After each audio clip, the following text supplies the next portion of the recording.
Hello students, आज हम जो टॉपिक स्टार्ट करने जा रहे हैं उसका नाम है विस्कोसिटी। बच्चों, जब आप लोगों ने पहले फ्रिक्शन पढ़ा होगा तो फ्रिक्शन में आप लोगों ने ये देखा होगा कि फ्रिक्शन को मेनली हम दो पार्ट में डिवाइड करते हैं। एक होता है बच्चों हमारे पास एक्सटर्नल फ्रिक्शन और एक होता है इंटरनल फ्रिक्शन। बच्चों, एक्सटर्नल फ्रिक्शन में आपने वहां पढ़ा था कि friction acting between the two different surfaces और two different bodies is called external friction. और वही बात की थी आपने जब इंटरनल फ्रिक्शन की, तो वहां सिर्फ आपको इतना बताया गया कि इंटरनल फ्रिक्शन क्या होता है, friction acting between the layers of same body और लेयर्स ऑफ लिक्विड। वहां तक बच्चों इंटरनल फ्रिक्शन, और बच्चों उसी इंटरनल फ्रिक्शन को हम यहां पे क्या नाम देते हैं, विस्कस फोर्स। और बच्चों ये जो प्रॉपर्टी होती है लिक्विड की इंटरनल फ्रिक्शन अप्लाई करने की, इसे हम क्या नाम देते हैं, विस्कोसिटी। तो बच्चों इस चैप्टर में हमें पढ़ना है लिक्विड के इस प्रॉपर्टी के बारे में जिसकी वजह से क्या होता है, वहां पे विस्कस फोर्स आता है। अब विस्कस फोर्स क्यों आता है, किस वजह से, उसके बारे में हम बात करेंगे। साथ में सबसे पहले बच्चों में एक सिंपल सा एग्जांपल लेके समझते देखो क्या है। हमारे सामने तीन कंटेनर्स हैं और तीनों कंटेनर्स में हम बच्चों क्या कर रहे हैं, तीन डिफरेंट लिक्विड्स को फिल कर रहे हैं। फर्स्ट कंटेनर में हमारे सामने देखो वाटर फिल किया जा रहा है, सेकंड में ऑयल है और थर्ड केस में हमारे पास क्या है बच्चों, हनी है। ठीक है, अब आप क्या देख रहे हैं बच्चों, तीनों लिक्विड को हम क्या कर रहे हैं, सेम हाइट से रिलीज करके इन कंटेनर में फिल कर रहे हैं। लेकिन फिल करने पे आपको दिखाई दे रहा होगा बच्चों यहां पे कि जब तीनों लिक्विड कंटेनर के अंदर आते हैं तो उस केस में तीनों की स्पीड अलग अलग आपको दिखाई देगी। बच्चों क्या डिफरेंस होगा, देखिएगा, वाटर की स्पीड सबसे ज्यादा है, देन ऑयल की स्पीड थोड़ी उससे कम होगी और जो हनी होगा उसकी स्पीड सबसे कम होगी। इसका मतलब यहां से बात निकल के आती है कि जब लिक्विड फ्लो करता है, मोशन में होता है, तो उसकी जो लेयर्स होती है ना, उसके बीच में एक इंटरनल रेसिस्टेंस होता है और यही रेसिस्टेंस फोर्स बच्चों कौन सा कहलाता है, विस्कस फोर्स कहलाएगा। ठीक है, अब हमें यहां समझना ये है कि विस्कस फोर्स आता कहां से है, इसका रीजन क्या होता है, उसके बारे में हम बात करेंगे। तो बच्चों सबसे पहले हम बात करते हैं कि विस्कोसिटी होती क्या है। ठीक है, तो सबसे पहले बच्चों हम चलते हैं इसकी डेफिनेशन पे कि विस्कोसिटी है क्या। तो बच्चों डेफिनेशन क्या कही गई, देखो डेफिनेशन के अकॉर्डिंग क्या था, when fluid is in motion then velocity of its layers is different, so there is relative motion between the layer, an internal tangential force which opposes the relative motion between the layers is called viscous force and this property is viscosity। बच्चों यहां पे क्या कहा गया, यहां पे कहा गया कि जब लिक्विड कभी भी फ्लो करता है, फ्लूइड कभी भी कोई फ्लो करेगा, तो बच्चों वहां पे क्या होगा, जो लेयर्स होंगी उनकी वेलोसिटी सबकी क्या होगी, डिफरेंट होगी, जिसकी वजह से वहां पे क्या होगा, लेयर्स के बीच में रिलेटिव मोशन होगा। सर कैसे होगा, तो उसके लिए बड़ा सिंपल सा एग्जांपल लेके हम डिटेल में उसको समझेंगे कि relative motion between the layers किस वजह से होता है। ठीक है, और मान के चलो कि प्रैक्टिकली जब लिक्विड फ्लो करता है तो उस केस में डिफरेंट लेयर्स की वेलोसिटी अलग अलग होगी, जिसकी वजह से वहां रिलेटिव मोशन होगा। तो वहां बच्चों होता क्या है, उस रिलेटिव मोशन को अपोज करने के लिए एक इंटरनल टेंजेंशियल फोर्स जो लेयर्स के बीच में एक्ट करता है, उसे हम बच्चों क्या नाम देते हैं, विस्कस फोर्स। और ये जो प्रॉपर्टी है इंटरनल टेंजेंशियल फोर्स अप्लाई करने की, रिलेटिव मोशन को अपोज करने की, इसे हम क्या नाम देते हैं बच्चों, विस्कोसिटी। तो बच्चों सवाल ये आता है कि सबसे पहले तो relative motion between the layers होता क्यों है और उसको अपोज कैसे किया जाता है, उसके बारे में हम बात करेंगे। तो बच्चों समझने के लिए हमने क्या किया, एक सिंपल सा एग्जांपल लेंगे। बच्चों हमने एग्जांपल में कंसीडर की है एक रिवर। हम सभी को बताया बच्चों, जो लेयर जब हमारे पास यहां पर रिवर फ्लो करती है, तो बच्चों रिवर के फ्लो करने पर पता है क्या होता है, जो रिवर की डिफरेंट लेयर्स होती हैं उन सब की वेलोसिटी कैसे होती है वो हम समझते हैं। देखो ध्यान से, हमने यहां पे बच्चों क्या कंसीडर किया कि हमारे सामने लिक्विड है, रिवर है, और जो वाटर है उसकी डिफरेंट लेयर्स है बच्चों। ठीक है, यहां पे देखो कैसे, ये first layer, second layer, third layer, fourth and अलग अलग यहां पे लेयर्स हैं। अब बच्चों होता क्या है, जब ये रिवर फ्लो करती है तो फ्लो करने पर यहां पे देखिएगा ध्यान से, यहां पे जो लिक्विड की लेयर्स हैं अलग अलग, इन सभी की वेलोसिटी अलग अलग होती है बच्चों। दिखने में कुछ इस तरह से लेयर्स के मॉलिक्यूल्स क्या करते हैं बच्चों, मूव करते हैं। देखो कैसे मूव कर रहे हैं बच्चों, जो बॉटम लेयर है उसके मॉलिक्यूल्स अप्रोक्सीमेट रेस्ट में होते हैं लगभग, लोअर लेयर जो है ना, सबसे लोएस्ट लेयर, ये आगे मूव ही नहीं करती है। ठीक है, इसके ऊपर वाली जो लेयर है उसके मॉलिक्यूल्स की वेलोसिटी थोड़ी सी ज्यादा होती है, फिर ऊपर बढ़े वेलोसिटी थोड़ी सी और बड़ी, लेकिन जो टॉप मोस्ट लेयर है उसकी वेलोसिटी क्या होती है, सबसे ज्यादा। तो क्या देखा गया कि प्रैक्टिकली जब कोई लिक्विड फ्लो करता है तो टॉप लेयर की वेलोसिटी सबसे ज्यादा होती है और बॉटम लेयर की वेलोसिटी सबसे कम, या आप उसे रेस्ट में भी मान सकते हैं। फॉर एग्जाम्पल अगर बात करें, मान लीजिए कभी आप बच्चों बीच साइड गए हो, समुद्र के किनारे गए हो, तो वहां आपने देखा होगा कि जब पानी आपकी तरफ आता है तो अपर लेयर पहले आती है, नीचे वाला लिक्विड बाद में आता है। या आपने कभी देखा हो किसी एरिया में फ्लड आ रही है, बाढ़ आ रही है, तो वहां आपने क्या देखा होगा, ऊपर वाला लिक्विड पहले आगे आता है, नीचे वाला बाद में आता है। तो प्रैक्टिकली क्या देखा गया कि अपर लेयर की वेलोसिटी क्या है, सबसे ज्यादा है, और बॉटम लेयर की वेलोसिटी सबसे कम है। तो हर एक लेयर की वेलोसिटी क्या है, अलग अलग है। फिर सवाल आया कि सर ऐसा हुआ क्यों कि बॉटम लेयर की वेलोसिटी कम है और टॉप लेयर की वेलोसिटी सबसे ज्यादा है, उसका रीजन क्या होता है? तो उसको बच्चों समझने के लिए हम यहां पे क्या करेंगे, और एग्जांपल लेते हैं, थोड़ा सा इंटरमोलिकुलर थ्योरी पर बेस्ड बात करेंगे। देखो कैसे करेंगे। तो बच्चों हमने देखो यहां पे क्या कंसीडर किया है, ये हमारे सामने ग्राउंड है, और ग्राउंड पे क्या है, लिक्विड की डिफरेंट लेयर से जो आगे क्या करेंगी, फ्लो करेंगी। ठीक है बच्चों, ये जो हमने कंसीडर किया है यहां पे, ये क्या है बच्चों, लिक्विड की लेयर्स के मॉलिक्यूल्स हैं, अलग अलग लेयर्स के मॉलिक्यूल्स हैं। ठीक है, अब बच्चों जो हम क्या करेंगे, इस लिक्विड को ग्राउंड पे फ्लो करने के अलाउ करेंगे। तो देखो यहां पे क्या देखा जाएगा, यहां जब लिक्विड फ्लो करेगा तो डिफरेंट लेयर्स की वेलोसिटी बच्चों क्या आएगी, अलग अलग आएगी। जैसे कि आपको दिख रहा है, बॉटम वाले की वेलोसिटी क्या होगी, सबसे कम होगी। रीजन क्या है उसमें ना ध्यान से, जैसे ही बच्चों लिक्विड ग्राउंड पे फ्लो करेगा तो क्या होगा, ग्राउंड इस लिक्विड के मोशन को अपोज करेगा, और ग्राउंड के मॉलिक्यूल्स बच्चों क्या करेंगे, लिक्विड के मॉलिक्यूल्स पे लगाएंगे एडेसिव फोर्स। बच्चों एडेसिव फोर्स क्यों, बिकॉज जो फोर्स लग रहा है वो लग रहा है between the different type of molecules. इतनी बात क्लियर, तो ध्यान रखिएगा। अब एडेसिव फोर्स का इफेक्ट जो होगा बच्चों, वो सबसे ज्यादा कौन सी लेयर पे होगा, इस बॉटम लेयर पे। ठीक है, जैसे जैसे आप ऊपर बढ़ते जाएंगे तो एडेसिव फोर्स का इफेक्ट क्या होता जाएगा, कम होता जाएगा। तो सबसे ज्यादा इफेक्ट किस पे होगा, बॉटम लेयर पे। तो इसलिए बॉटम लेयर के जो मॉलिक्यूल्स हैं उनकी वेलोसिटी हम अप्रोक्सीमेट कितनी मान के चलते हैं, 0 मान के चलते हैं। ठीक है, साथ में बच्चों देखो यहां पे होगा क्या, अब सबकी वेलोसिटी कैसी होगी, अलग अलग हो गई। अब यहां पे क्या होगा, मान लीजिए हम इस मॉलिक्यूल को ऑब्जर्व करते हैं बच्चों। ठीक है, तो यहां देखो ये जो मॉलिक्यूल हमारे पास है बच्चों, इसके नीचे वाले मॉलिक्यूल की वेलोसिटी इससे कम है, तो नीचे वाला मॉलिक्यूल इसको आगे जाने से रोकेगा। लेकिन इसके ऊपर वाले मॉलिक्यूल की वेलोसिटी इससे ज्यादा है, तो ये इस मॉलिक्यूल कहां लेके जाएगा, आगे लेके जाएगा। इसका मतलब बच्चों यहां पे क्या होगा कि जो रिलेटिव मोशन हो रहा है उसका अपोज स्टार्ट हुआ, और ये जो बच्चों यहां पे अपोज स्टार्ट हुआ रिलेटिव मोशन का, इसी प्रॉपर्टी को हम क्या नाम देते हैं बच्चों, विस्कोसिटी। और जो मेन कॉज है विस्कोसिटी का बच्चों ध्यान रखिएगा, अब मॉलिक्यूल एक दूसरे पे फोर्स लगा रहे हैं, तो विस्कोसिटी का मेन कॉज लिक्विड में जो होता है वो होता है कोहेसिव फोर्स। कोहेसिव फोर्स क्या है सर, अभी तो आपने एडिसिव नाम नहीं आता, कोहेसिव इसलिए ध्यान रखिएगा कि जो फोर्स लग रहा है वो बिटवीन द मॉलिक्यूल्स लग रहा है लिक्विड के, और सेम मॉलिक्यूल है तो फोर्स कौन सा आएगा बच्चों, कोहेसिव। तो बच्चों यहां हमें ये बात ध्यान रखनी है कि जब लिक्विड फ्लो करेगा तो वहां पे क्या होगा, अलग अलग लेयर्स की वेलोसिटी कैसी है, अलग अलग है, जिसकी वजह से रिलेटिव मोशन स्टार्ट हुआ।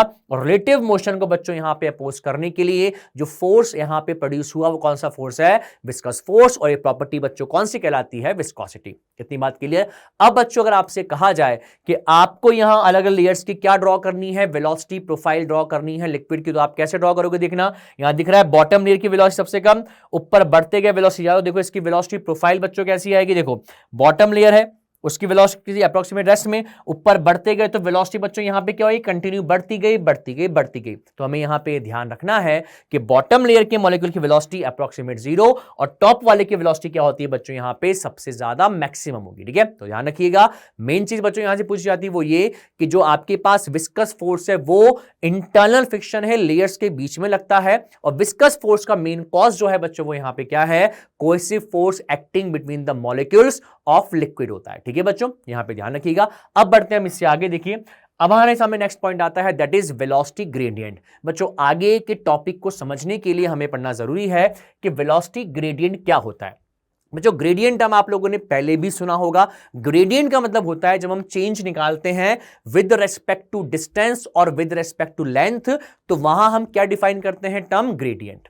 अब ग्रेडियंट हम यहां पे लेयर्स के लिए कैसे डिफाइन करेंगे वो समझना। तो बच्चों देखो हमने क्या किया, यहां सबसे पहले हमने लिक्विड की एक लेयर कंसीडर करी जिसकी बच्चों हमने यहां पे वेलोसिटी कितनी ली है v, और इसकी बच्चों यहां पे ग्राउंड से हाइट कितनी है y है।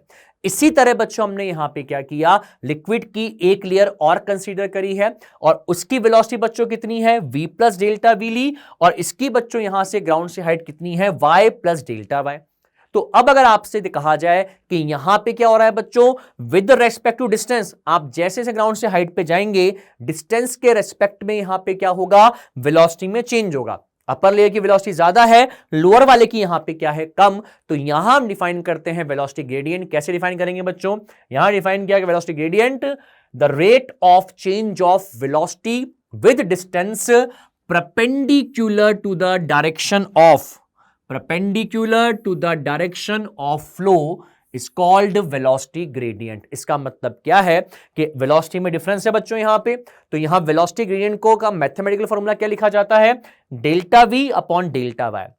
बच्चों डेल्टा v तो क्या हो गया यहां पे, change in velocity, and delta Y क्या हो गया, इनके बीच का सेपरेशन आपको लेना है। तो ये बात ध्यान रखिएगा कि दो लेयर्स के बीच में वेलोसिटी ग्रेडियंट डिफाइन कैसे की जाती है, चेंज आप क्या लिखोगे, rate of change of velocity with respect to distance perpendicular to the direction of flow of liquid होगा आपके पास, ठीक है। फॉर्मूला बनेगा delta V upon delta Y का। अब इसे हमें आगे कैसे काम में लेना है उसके बारे में बात करते हैं। तो बच्चों नेक्स्ट पॉइंट हमारे सामने आता है, that is Newton's law of viscosity. बच्चों ध्यान रखिएगा, एक इंपॉर्टेंट टॉपिक है, क्वेश्चंस भी इससे बनते हैं कई तरह के, तो ध्यान रखना कि न्यूटन्स लॉ ऑफ विस्कोसिटी क्या है। साथ में बच्चों यहां न्यूटन ने हमें क्या बताया कि मान लीजिए हमारे पास यहां पे दो लेयर्स हैं, अब इन दो लेयर्स के बीच में जो विस्कस फोर्स एक्ट करेगा उसकी वैल्यू कितनी होगी वो हमें किसने बताया बच्चों, न्यूटन ने। तो न्यूटन ने क्या कंसीडर किया, देखो दो लेयर्स ली, एक की वेलोसिटी v, एक की v प्लस डेल्टा v, एक की हाइट ग्राउंड से कितनी है y, दूसरे की y प्लस डेल्टा y। तो यहां न्यूटन ने क्या बताया कि इन दोनों के बीच में लगने वाला जो विस्कस फोर्स है, हाँ बच्चों किस पे डिपेंड करेगा, देखो first according to Newton the viscous force Fv acting between the adjacent layers of a liquid flowing in streamline motion depends upon the following two factors। हाँ इन टू फैक्टर्स में सबसे पहला फैक्टर बच्चों है that is Fv proportional to directly proportional to contact area of the layers. Means बच्चों यहां क्या कहा गया कि लेयर्स के बीच में जितना एरिया ऑफ कॉन्टैक्ट ज्यादा होगा उतना ही इंटरमोलिकुलर फोर्स क्या होंगे, ज्यादा होंगे, उतना ही मोशन का अपोज भी क्या होगा, ज्यादा होगा। इट मींस जो विस्कस फोर्स है it is directly proportional to area of contact होगा, ठीक है। सेकंड बच्चों डिपेंड करता है Fv proportional to velocity gradient. तो यहां पे आया Fv proportional to delta v upon delta Y. तो पहली बात तो ये कि जो विस्कस फोर्स होगा बिटवीन द लेयर्स वो दो क्वांटिटीज पे डिपेंड करेगा, एक तो एरिया ऑफ कांटेक्ट पे और दूसरा वेलोसिटी ग्रेडियंट पे। अब हम क्या करें, इसे कंबाइन करेंगे बच्चों, देखो कंबाइन करने पे क्या आएगा, Fv proportional to a delta v upon delta Y. और जैसे हम यहां पे प्रोपोर्शनलिटी हटाएंगे बच्चों तो यहां पे हमारे पास आएगा एक कांस्टेंट, बच्चों यहां पे कांस्टेंट हमारे पास आया ईटा। फॉर्मूला क्या बना, Fv equals to eta a delta v upon delta Y. तो बच्चों में ध्यान रखना है कि दो लेयर्स के बीच में लगने वाला विस्कस फोर्स किस किस पे डिपेंड करता है बच्चों। सबसे पहले ए फॉर क्या है, area of contact, second delta v upon delta Y मतलब वेलोसिटी ग्रेडियंट। अब डेल्टा v डेल्टा वाई को अलग अलग समझे तो क्या है, देखो डेल्टा v क्या है, इन दोनों लेयर्स के बीच में वेलोसिटी का डिफरेंस होगा, और डेल्टा वाई बच्चों यहां पे क्या पुट करेंगे, इन दोनों के बीच का जो सेपरेशन होगा हमें वो रखना है। साथ में बच्चों Fv इक्वल्स टू में आ रहा है ईटा। आपसे बात आई कि बच्चों ईटा क्या होता है, तो बच्चों ध्यान से देखिएगा, ईटा को यहां पे क्या नाम दिया गया, where eta is called is a constant called coefficient of viscosity of liquid। ध्यान रखिएगा बच्चों यहां जो ईटा है वो ईटा क्या कहलाता है, coefficient of viscosity। अब हम बात करेंगे इस ईटा के बारे में कि इसका फॉर्मूला क्या बनेगा, ये किस पे डिपेंड करता है और इसके यूनिट्स हम किस किस तरह से डिफाइन करते हैं, ठीक है। तो बच्चों आगे बढ़ते हैं, नेक्स्ट आता है ईटा। बच्चों देखो ईटा का फॉर्मूला हमारे पास क्या आएगा, F by A upon V by L। वहां से हम निकालेंगे, बड़े आसानी से निकल के आ जाएगा, देखो F by A upon V by L आ जाएगा।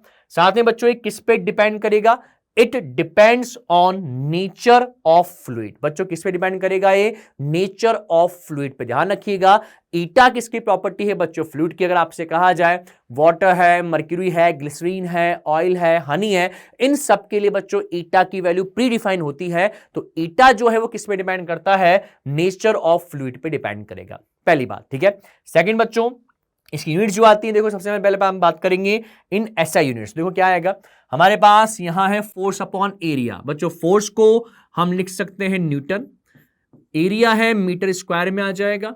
बच्चों वेलोसिटी किस में होगी, मीटर पर सेकंड में होगी हमारे पास, अपॉन में है मीटर। तो बच्चों यहां मीटर से मीटर तो कैंसिल हो जाएगा, तो पर सेकंड ऊपर जाके क्या हो जाएगा, इंटू सेकंड। तो क्या आएगा, न्यूटन इंटू सेकंड पर मीटर स्क्वायर। अब देखो हमने मॉडिफाई करके इसको क्या लिखा, न्यूटन इंटू टू न्यूटन पर मीटर स्क्वायर का हमने पास्कल लिख सकते हैं। पास्कल याद है बच्चों, प्रेशर की यूनिट, फोर्स अपॉन एरिया, तो पास्कल इंटू सेकंड बन गया। और जो पास्कल इंटू सेकंड है बच्चों, से हम नाम देते हैं पॉइज़ुले। ध्यान रखिएगा, ऐसे सिस्टम में नाम आता है इसका पॉइज़ुले, और पॉइज़ुले को रिप्रेजेंट करते हैं हम capital P capital I symbol से। ध्यान रखिएगा, पॉइज़ुले एक साइंटिस्ट का नाम है जिनका एक फॉर्मूला भी आगे आएगा इस चैप्टर में बच्चों, ठीक है। अब इसी को अगर हम आगे बढ़ के बात करें, इन CGS यूनिट्स में बच्चों क्या लिखेंगे, न्यूटन की जगह आएगा डाइन, सेकंड की जगह सेकंड, और मीटर पर मीटर स्क्वायर की जगह पर सेंटीमीटर स्क्वायर आएगा। और इसे हमने क्या नाम दिया बच्चों, पॉइस। साथ में आपको रिलेशन पता होना चाहिए कि बच्चों यहां पे 1 पॉइज़ुले जो होता है वो इक्वल टू होता है 10 पॉइस के। सर कैसे आया, तो बड़ा आसान है, आपको कुछ नहीं करना है, आपको बस न्यूटन को डाइन में चेंज करना होगा, ठीक है। सेकंड की जगह सेकंड रहेगा और मीटर को सेंटीमीटर में, तो आप इजी रिलेशन निकाल सकते हो कि 1 पॉइज़ुले किसके इक्वल आएगा, 10 पॉइस के, ठीक है। इक्वल हो जाएगा बच्चों 1 डेकापॉइस। डेकापॉइस मतलब 10 पॉइस के इक्वल। तो ये बात ध्यान रखिएगा कि MKS ऐसा यूनिट जो इसकी होती है वो होती है पॉइज़ुले, और जो इसकी CGS यूनिट है बच्चों वो क्या होती है, पॉइस होती है, ठीक है। तो अब अगर बच्चों बात करें इसकी डायमेंशन के बारे में, तो देखो डायमेंशन क्या आएगी, M1 L-1 T-1, वो आप इजीली पुट करके, भाई यूनिट्स आपको पता है तो आप इजीली डायमेंशन भी इसकी निकाल सकते हो, ठीक है। अब हम बात करेंगे बच्चों आगे कि इस पर बेस्ड एग्जांपल्स, न्यूमेरिकल्स कैसे बनते हैं उनके बारे में। तो देखते हैं बच्चों, फर्स्ट एग्जांपल देखिए हमारे सामने यहाँ पे क्या आता है। फर्स्ट एग्जांपल है, a boat of length 3 metre and width 2 metre is floating over the water surface. If depth of water is 1 meter, then find out force required to drag the boat with constant velocity 2 metre पर second. साथ में आपको यहां पे ईटा की value भी बच्चों given है, ठीक है। हमें यहां क्या फाइंड करना है बच्चों, फोर्स की वैल्यू, बड़ी आसानी से हम निकाल सकते हैं। हमें पता है कि विस्कस फोर्स का फॉर्मूला बच्चों क्या होता है, eta A delta V upon delta Y. अब देखो वैल्यू हमें पुट करनी है। सबसे पहले बच्चों हम क्या करेंगे, इसको सॉल्व करेंगे। यहां पे किस में सॉल्व करेंगे हम इसको, SI में, MKS में सॉल्व करते हैं। उसके लिए क्या करना पड़ेगा, हमें पॉइस को पॉइज़ुले में कन्वर्ट करना पड़ेगा। और रिलेशन आपको पता है 1 पॉइज़ुले था बच्चों किसके इक्वल, 10 पॉइस के था। तो हमें पॉइस को पॉइज़ुले में कन्वर्ट करना है, तो यहां पे 10 की पावर -4 की जगह आएगा 10 की पावर -5, सही है। साथ में एरिया ऑफ कॉन्टैक्ट कितना होगा बच्चों, लेंथ ऑफ इट पता है 3 × 2, तो एरिया हो जाएगा 6। डेल्टा वी बच्चों वेलोसिटी कितनी है हमारे पास, 2 मीटर पर सेकेंड, और डेल्टा वाई बच्चों हमारे पास कितना होगा यहां पे 1, जो कि डेप्थ के इक्वल होगा। तो सॉल्व करने पे हमारे पास यहां पर फोर्स की वैल्यू बच्चों कितनी आ जाएगी, 12 × 10 की पावर -5 न्यूटन, या आप इसे लिख सकते हैं 12 डाइन के इक्वल भी, ठीक है।